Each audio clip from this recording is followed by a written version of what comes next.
உங்கள் தங்க நகை விற்று உடனடி பணம் பெற மேக்ஸ் கோல்ட் கால் 04445454545.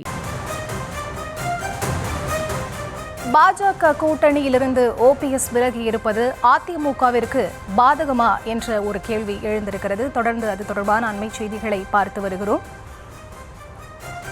ஓபிஎஸ் தரப்பு தொடர்ந்து கெஞ்சியும் கூட இபிஎஸ் தரப்பு அதை ஏன் ஏற்க மறுக்கிறது, அதனுடைய பின்னணி என்ன என்பது தொடர்பாகவும் தொடர்ந்து செய்திகளை பார்த்து வருகிறோம். எமது செய்தியாளரும் அது தொடர்பான விவரங்களை அளித்திருந்தார். 2000 பாஜக கேட்டுக்கொண்டதால் தான் ஈரோடு கிழக்கு தொகுதியில் போட்டியிடுவதையும் கூட ஓபிஎஸ் கைவிட்டிருந்தார். பாஜகவை நம்பி அரசியல் செய்ததால் ஓபிஎஸ் கைவிடப்பட்டிருக்கிறாரா என்ற கேள்வியும் தொடர்ந்து எழுப்பப்பட்டு வருகிறது. பாஜக கூட்டணியிலிருந்து ஓபிஎஸ் விலகி இருப்பது அதிமுகவிற்கு பாதகமாக அமையுமா என்ற ஒரு பார்வையில் இந்த செய்தி தொகுப்பினை பார்த்து வருகிறோம். அண்மை செய்திகளை பார்த்து வருகிறோம்.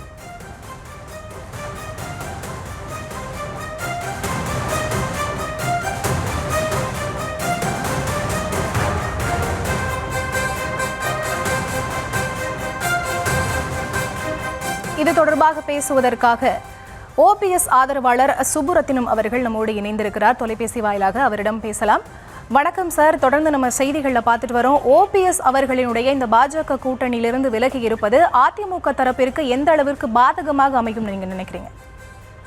வணக்கங்கம்மா. அதிமுக தரப்பு பாதகத்தை பத்தி கருத்தில் கொள்ளாமத்தான் ஓபிஎஸ் தலைமையிலான எங்களை மிகவும் துச்சமாக மதித்தார்கள்.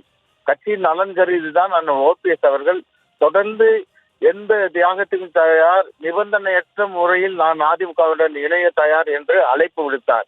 இணைந்த சக்திகள் எல்லாம் அனைத்து இந்திய அண்ணா திராவிட முன்னேற்ற கழகத்திலிருந்து இணைந்த சக்திகள் அனைத்து ஒன்று சேர்ந்தால்தான் இன்றைக்கு பலமான திராவிட முன்னேற்ற கழகத்தின் தலைமையிலான கூட்டணியை நாம் எதிர்கொள்ள வேண்டும் என்ற நல்லெண்ணத்தில் தனிநபர்களுடைய அபிலாஷைகளை விட கட்சியின் எதிர்காலம் தான் முக்கியம்.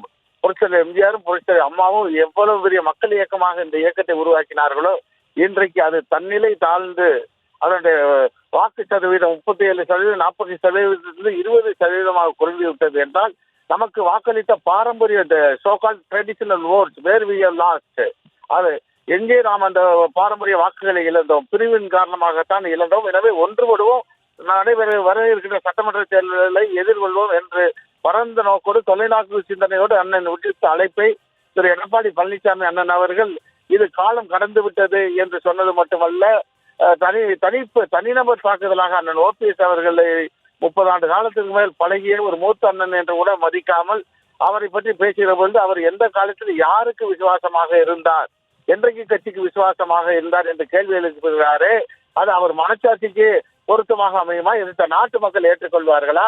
3 முறை புரட்சித்தலைவர் அம்மா அவர்களால் முதலமைச்சர் ஆக்கப்பட்டவர். விசுவாசம் இல்லாமல் அம்மா அவ்வளவு பெரிய பதவி அவருக்கு வாரி வழங்குவார்களா?